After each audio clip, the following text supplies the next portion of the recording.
और उसी के लिए वो सामने चीजें देखो। मैं मोबाइल लेके आई हूं। संदेश शायद राहुल गांधी जी भी देने वाले हैं। राहुल गांधी जी, ऐसा सुनने में आ रहा है कि राम मंदिर जाने वाले हैं। जी हाँ, बड़ी खबर आपको दे रहे हैं। लोकसभा में नेता प्रतिपक्ष राहुल गांधी बहुत जल्द अयोध्या जाकर राम मंदिर का दर्शन करने वाले हैं। ये जानकारी उत्तर प्रदेश की बाराबंकी सीट से सांसद तनुज पुनिया ने दी है।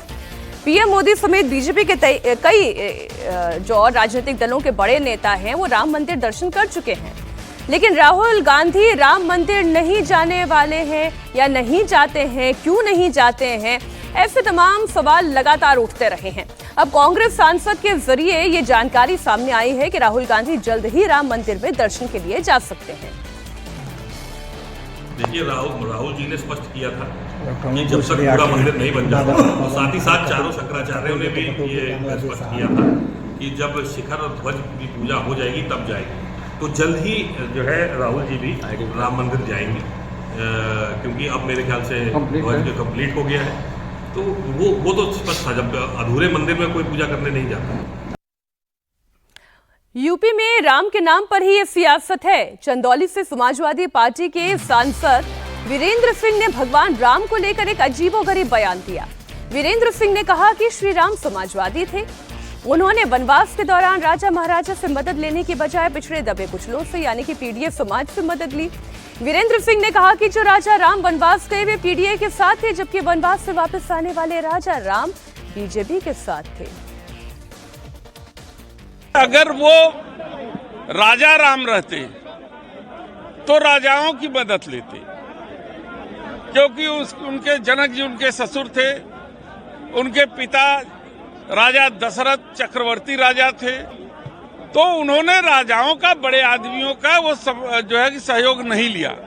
वो वनवासियों का समर्थन लिया। वो विचारों से समाजवादी थे। वो भिलनी के बेर खाना पसंद किए, झोपड़ी में रहना पसंद किए, हमारे निषाद समाज से समर्थन लिए, गुहा से, और उसको मित्र बनाया। तो जो ऐसे लोगों को मित्र बनाया। ये अवधेश जी, राम पर पीडीए वाली स्टोरी क्या यूपीआइट्स को भाएगी?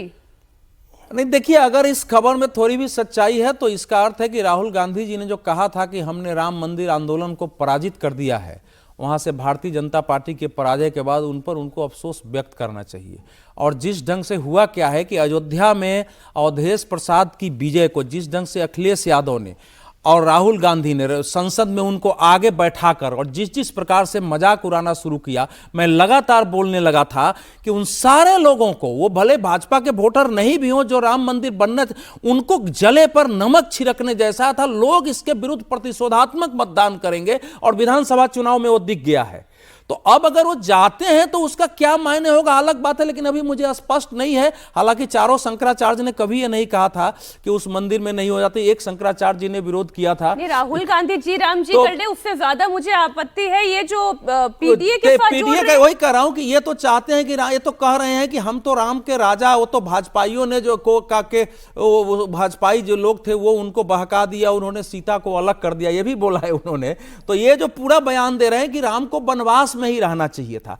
देखो, पीडीए के बारे में यही तो बता रहा हूं ना कि यही भारत है जिनको समझने की जरूरत है कि रामचंद्र जी अगर शेबरी के बैर खा सकते हैं और भील बंदरों को इकट्ठा करके और एक महाशक्ति को पराजित कर सकते हैं, तो वो उससे सीखने की आवश्यकता है। और जहां तक पिछड़े की बात है, पिछले दिनों भी एक बयान आया था यादव वंश के लेकर, तो मैं स्पष्ट करना चाहता हूं कि हमारे देश में पिछड़े और दलित जैसे शब्द अंग्रेजों के दिए हुए हैं, थे नहीं। जो यादव वंश है, लास्ट सुन लो, यादव जो है यदु या याति वंश से आते हैं, और इबुन जो दिल्ली से देवगिरी राजधानी ले जाई गई थी, जिसको दौलताबाद कहते हैं, मध्यकाल में भी यादव वंशीय राज थे।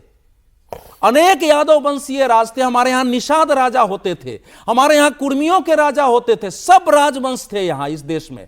इसलिए ये पीडीए जो ये लोग कर रहे हैं, इनको पता नहीं है कि हमारे यहां 3 प्रकार की जीवन शैली, नगर, ग्राम और वन जीवन शैली थी। और शिक्षा कहां मिलती थी? राजा कहां शिक्षा लेने जाते थे? वनों में जाते थे। सर देखिए, ये इतिहास अगर उन्हें पता है भी तो वो बताएंगे नहीं, पता है, यही जानने की बताएंगे नहीं, क्योंकि वोट वंश भी तो है और चुनाव जो है वो वोट वंश से चलता है।